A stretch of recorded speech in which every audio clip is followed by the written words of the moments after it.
2017 को भाई बैठ जाओ, देखो तुम खराब कर रहे हो, लौट जाओ लौट जाओ लौट जाओ, मगर खड़े ना हो भाई, झंडा बैठ जाओ, ऐसा ना करो, ऐसा ना करो, मजाक बढ़ेगी मेरी अगर तुम मेरी बात नहीं सुनेंगे, मेरी मजाक बनवाना आए हो फिर बहुत बढ़िया, ये वाले तो नहीं काम के हैं, ये तो नहीं मान रहे। भाई राजेंद्र यादव जी, तो जब मैं पहली बार जेल गया, आपको पता है कि मैं जब भी जेल गया मैं अपनी व्यक्तिगत लड़ाई में कभी नहीं गया, आप इस बात को जानते हैं, मेरा समाज इस बात को जानता है। अगर मैं झूठ कह रहा हूं तो समाज हाथ उठा के बतावे कि मैं गलत कह रहा हूं। जब मैं पहली बार जेल गया और जाने से पहले जब पूरी सरकार मेरे पीछे पड़ी हुई थी और ये कहा जा रहा था, डीजीपी का ये बयान है लॉ एंड ऑर्डर का, कह रहे सरेंडर नहीं कर देंगे चंद्रशेखर को, वो ये संदेश दे रहे थे कि हम इसका एनकाउंटर करके समाज को संदेश देंगे कि कोई भी अगर सरकार के खिलाफ खड़ा होगा हम उस आवाज को हमेशा के लिए बंद कर देंगे। लेकिन फिर 21 मई 2017 को आप मेरे समाज के सिर माथे सारे लोगों ने आके यही जंतर मंतर, इसी पर आके आपने मेरे हौसलों को बुलंद करके कहा कि लड़, हम तेरे साथ हैं। और वो दिन है, राज का दिन है, चाहे मैं सीए एनपीआर में जेल गया हूं, चाहे मैं ऐसी एक ताकत को लेके गुरु रविदास घर की तरफ चल दिया था, जब इन्होंने मेरी 250 लाठी मार के खाल उतार दिए कि सच्चो साहब अब तो एसीपी हो गए, जहां रात में मुझे जानवर की तरफ मार कर गिरा गया, वो यही खड़े हैं। उनके जो साथी जिस थाने में मुझे मारा गया था 2-2, 3-3 बार, वो भी मुझे सवेरे मिले थे। मैंने उनसे एक दिन पहले भी ये बात कही, जब मैं पहलवानों के हाथ में आदमी भूलता नहीं हूँ भाई, जिसने एक इंच भी साथ दिया कतरा कतरा उसके लिए बहा दूंगा, लेकिन जिसने मेरे लोगों को सताया, जबकि आप जानते हैं कि मैं संविधान में विश्वास रखता हूं, चलो माफ कर दूंगा उसे भी माफ कर दूंगा, लेकिन इस बार आपने देखा कि क्या हुआ, जब वो सीबीआई से नहीं रोक पाए, ईडी से नहीं रोक पाए, इनकम टैक्स से नहीं रोक पाए, जब वो झूठे मुकदमों से नहीं रोक पाए, जेल से नहीं रोक पाए, तो कायरों की तरह आके उन्होंने मेरे ऊपर गोली चला दी। आपकी गोली की तमन्ना सच्ची थी और मेरे लोगों के खून के आंसुओं की संघर्ष की तमन्ना सच्ची थी। अगर आपके गोलियों की तमन्ना सच्ची होती और मुझे कोई आगे की लड़ाई ना लड़नी होती, तो उसी दिन प्रकृति जो है मुझे खत्म कर देती, क्योंकि गोली से का जो सामना वो बड़ा खतरनाक था। मैं आपको ये बात इसलिए बताना चाहता हूं, मैं आपका खून हूं, मैं कल भी था रहा था, आज भी था रहा हूं, और चाहे फर्श पर रहूं या अर्श पर रहूं या मिट जाऊं, मेरे खून का एक एक कतरा आपके स्वाभिमान सम्मान के लिए हमेशा खर्च होगा। मेरी बात को याद है। लोगों ने कितना गुमराह किया आपको, क्या क्या नहीं बताया, क्या क्या नहीं आरोप लगाए, फिर भी नहीं रोक पाए, क्योंकि जब एक गरीब का बेटा खड़ा होता है तो बहुत लोगों को तकलीफ होती है। लोगों को लगता है कि ये देश अमीरों का है, अमीर इस देश में राज करेंगे और गरीब जो है वो खून के आंसू रोगा। मैं आपको ये कहना चाहता हूं कि वो दिन दूर नहीं, गरीब इस देश में खून के आंसू रोने का नहीं, और गरीब इस देश में राज करेगा, ये बात लेके हम लोग सड़कों पर निकलते हैं, और हम तो हर दिन को आखिरी दिन मानते हैं। बात मेरी उसकी नहीं थी। जब मैं ज्ञापन पढ़ूंगा आपको पता लग जाएगा कि मैं अपनी लड़ाई लड़ने के लिए आया, या मैं अपनी सुरक्षा की मांग करने आया, या मैं सीबीआई जांच की मांग करने आया। मैं आपको बता दूंगा, मैंने समाज को इसलिए बुलाया अपने नाम से, क्योंकि मैं जानता हूं कि चाहे आप पे एक रोटी कम हो, चाहे आपको पानी ना मिले, चाहे गर्मी आपको कितनी परेशान कर रही हो, लेकिन आप मेरी बात के साथ खड़े रहोगे। और दिल्ली में आज आपने इतिहास लिख के दोबारा दिखा दिया मेरे लोगों। मुझे गर्व है आपको, मुझे गर्व है कि मैं गरेट समाज में जन्मा था, मेरा समाज गरेट है, और मेरा समाज सम्राट अशोक की तरह गरेट रहेगा। मुझे इस बात का, ये बात मैंने आपको इसलिए बताई कि आज के जो हालात है ना, इन हालातों में एक गरीब के बेटे को रोकना जो ईमानदार भी है और संघर्षशील भी है, और जिसके गले में पट्टा नहीं है किसी का, वो बड़ा खतरनाक है। मैं जब मैं कहता हूं ना, मुझे आदत है, हम पश्चिम के लोग हैं, तो भाई आप इसे हम ही मानना करो, ठीक है? इसे आप हम मानना करो सारी, क्योंकि भाई मैं भी तो भीम आर्मी का आपकी तरह सिपाही हूं, एक छोटा सा। सबसे पहले मैं धन्यवाद दूंगा जो पैदल चल के आए, दोनों हाथ उठा के उनका बहुत बहुत धन्यवाद। फिर मैं धन्यवाद दूंगा उनका जो साइकिल से आए। फिर मैं धन्यवाद दूंगा उनका जो बारिश में भीगे, तमाम तरह की मुसीबतों का सामना करा, उनका हौसला नहीं डिगा, जिन्होंने औरों को भी प्रेरित किया। और फिर मैं धन्यवाद दूंगा जो बस से आए, ट्रेन से आए, कैसे कैसे आए, भूखे पेट आए, कैसे आए। मैं आज अपने परिवार के बीच में हूं, नेता नहीं हूं, यहाँ आपका खून हूं। मैं आपसे एक सवाल पूछना चाहता हूं बात की शुरुआत में ही। अगर मैं ये लड़ाई लड़ रहा हूं गरीबों की, कमजोरों की, पहले होता क्या था आप जानते हो? मैं आपका खून हूं कि गांव में ताकतवर आदमी, सामंती आदमी जिस बहन की बच्ची की चाहे उसकी चुन्नी खींच ले, उसके कपड़े खींच ले, उसको नोच ले, और फिर गांव में पंचायत होकर बात निमट जाती थी। किसी की बारात रोक दो, किसी के ऊपर पेशाब कर दो, किसी को थूक दो, किसी पे थूक चटवा दो, किसी की मूंछ काट लो, किसी की पानी छूने पे हत्या कर दो। तो पहले ये ताकतवर लोग था, उनका जन्मसिद्ध अधिकार है। मगर जब से भीम आर्मी के सच्चे पहरेदार मैदान में आए हैं देश के अंदर, वो कर तो देते हैं घमंड में, लेकिन उन्हें नू नहीं पता उनकी मां भी नहीं बचा सकती उन्हें।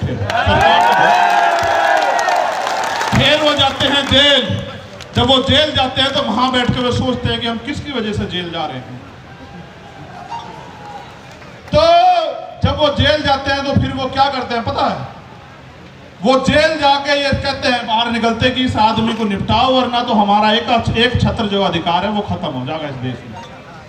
उन्होंने शुरुआत ये यहां नहीं की, उन्होंने शुरुआत बिहार में की, जब भाई राकेश पासवान को उन्होंने 20 गोली मारी। हम समझ नहीं पाए, 20 गोली मारने के बाद उन्हें लगा ये डर जाएंगे, लेकिन आप डरे नहीं। फिर उन्होंने विदिशा में हमारे जिला अध्यक्ष भाई चरण सिंह की हत्या करी, फिर भी नहीं हम डरे। हम आंदोलन में आए, हमारी जान चली गई, तब भी नहीं डरे। फिर उन्हें लगा कि भाई जड़ ही काटो, टहने भी मजबूत हैं, जड़ भी मजबूत हैं, पत्ते भी मजबूत हैं, भाई जड़ ही काटो। तो बाबा साहब बड़े रुकने के नहीं। तो जड़ काटने का वो क्या था कि चंद्रशेखर आजाद को निपटा दो। देखो वो तो बच्चे हैं जिन्होंने ये किया है, सच बात बता रहा हूं, बच्चे हैं, लेकिन उनके हाथ पीछे जो है ना, जिन्होंने उनके हाथ में हथियार दिए वो बच्चे नहीं है। हम सीबीआई जांच की मांग इसलिए कर रहे थे कि बहुत सारे लोगों ने मजाक उड़ाया कि अपने आप सिक्योरिटी लेने को हमला कर दिया है। जिसकी रक्षा इतना बड़ा समाज करता हो, जिसकी रक्षा जो है सम्राट वीर भोज के वंशज करते हो, जिसकी रक्षा छोटू राम के वंशज करते हो, जिसकी रक्षा गुरु गोविंद सिंह जी के बच्चे करते हो, जिसकी रक्षा सतगुरु रविदास जी महाराज के बच्चे करते हो, जिसकी रक्षा भगवान वाल्मीकि महाराज के बच्चे करते हो, उनको लगा कि वो उसको मिटा देंगे। ये किसान कमेरों की आवाज है। ये मिट्टी का भले ही हो, लेकिन इसके लोगों ने इसे बड़ा ताकतवर बनाया। ये एमपी एमएलए भले ही ना हो, लेकिन ये अच्छी अच्छी सरकारों का गला पकड़ने का दम रखता है। ये बात सब लोग जानते हैं। सम्मानित साथियों, आज इस पावन अवसर पे, क्योंकि भीम आर्मी का स्थापना दिवस भी है, 8 साल पहले आज ही के दिन हमारे माननीय राष्ट्रीय अध्यक्ष और तमाम हमारे सिपाहियों ने यह ऐलान किया था कि भीम आर्मी भारत एकता मिशन के नाम के संगठन के जरिए हम इस देश में मनुवाद, ब्राह्मणवाद की जड़ें काट देंगे। जो कारवा एक छप्पर से चला, आज वो कारवा सैलाब के रूप में दिल्ली की सड़कों पे है। प्राइमरी स्कूल के मास्टर के इस बेटे ने कभी सोचा नहीं था कि अगर ईमानदारी से काम करने वाले को इतना प्यार मिलता है तो फिर लोग ईमानदारी से क्यों नहीं काम करते।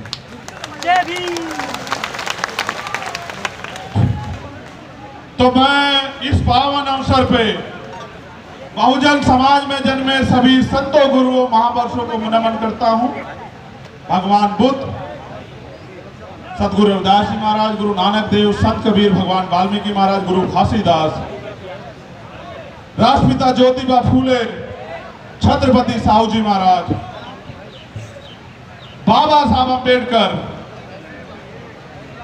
नारायण गुरु संत गाडगे जी महाराज, चौधरी सर छोटू राम जी, कोतवाल धन सिंह गुर्जर जी, संत राम बी प्रजापति जी, महामना रामचंद्र वर्मा जी, बाबू जगदेव प्रसाद कुशवाहा जी, इनको इसलिए याद करो, ऐसी सभा में उनको गोली मार के खत्म किया गया था। वो ऐसे सिपाही, राष्ट्रपिता ज्योतिबा फूले की मूवमेंट के सिपाही, जिनको मारने का काम जो है बिहार में किया गया था। जननायक कर्पूरी ठाकुर, मान्यवर काशीराम साहब, मान्यवर दीना माना वाल्मीकि साहब को नमन करता हूं। और सम्मानित साथियों, मुझे संदेश के तौर पे आपको ये कहना है, मैं आपसे पहले पूछना चाहता हूं, क्या मैं कोई गलत लड़ाई लड़ रहा हूं? नहीं, दोनों हाथ उठा के बताओ। एक चीज और बता दो पहले ही, बात पक्की करके चलेंगे आज।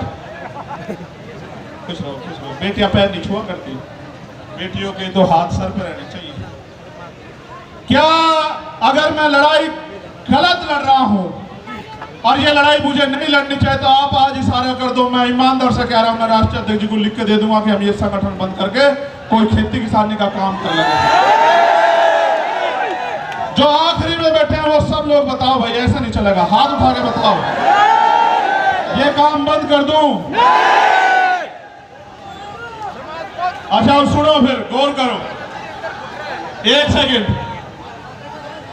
एक मिनट रुक जाओ। ये काम कामयाब कैसे होगा ये भी समझते हो? कब तक मैं आपको दिल्ली बुलाता रहूंगा, भोपाल बुलाता रहूंगा, भरतपुर बुलाता रहूंगा, छत्तीसगढ़ उड़ीसा बुलाता रहूंगा, झारखंड बुलाता रहूंगा? कब तक?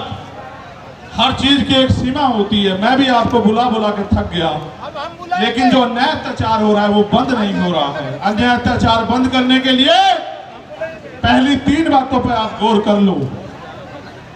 पहली ये कि हमें संविधान ने बराबर के अधिकार दिए हैं, सत्ता में हमारे लोग नहीं हैं, इस वजह से, क्योंकि जिनकी सत्ता होती है उनके साथ अन्याय अत्याचार नहीं होता है। तो मान्यवर काशीराम साहब कैडर में एक बताया करते थे कि हमारे पास 5 तरह के बल हैं। कितनी तरह के? 5 तरह के। आवाज आ रही है? गर्मी तो नहीं लग रही? बताओ, गर्मी लगे तो बंद करो। तो 5 तरह के बल है। पहला बल है बुद्धि बल। भाई कान से सुनो, वरना इसके चक्कर में पड़ जाओगे, सब खत्म हो जाओगे। पहला बल है बुद्धि बल, दूसरा बल है धन बल, तीसरा बल है बाहुबल, और चौथा बल है जनबल, और 5वां बल है मनोबल। अगर जिसका मनोबल गिर जाए उसके लिए चारों बल बेकार हैं। मनोबल किसे कहते हैं? कि जब आप पहले ही हार मान लो। साहब भी कहते थे, मैं उनकी बात को आगे बढ़ाते हुए आपसे कह रहा हूं कि पहले तो दलित समाज जो है अपना, वो दलितपन छोड़े, अन्याय का जवाब देने के लिए तैयार होना चाहिए। हम इस देश में इसलिए पैदा नहीं हुए कि हम बच्चियां पैदा हों हमारे घर में और उनको नोच लिया जाए, जैसे मणिपुर में नोचा जा रहा है हमारी आदिवासी बहनों को। हम लोगों ने इसलिए अपने परिवारों को आगे नहीं बढ़ाया कि कोई मूत रखने पे उनकी हत्या कर दे, कोई उनको जूते में पानी पिलाए, कोई उनके सर पे पेशाब कर दे। इसलिए हमारे माँ बापों ने हमें जन्म नहीं दिया। इसलिए अपने मनोबल को ऊंचा करो। ये लोकतंत्र है, जिनके पास लोग होते हैं, जिनको उनका राज होता है। लोग आपके पास हैं, लेकिन राज कैसे आएगा इसका तरीका आपको बता देता हूं। राज ऐसे आएगा, जिन्होंने पहले काम किया। हमारे लोगों को मैं सुनता हूं कहते पिछड़े वर्ग के जो लोग हैं वो तैयार नहीं है बहुजन भाईचारे के लिए। ये बात बार बार कही जाती है कि पिछड़े वर्ग के लोग तैयार नहीं। मैं आपको सच बताना चाहता हूं, सच क्या है।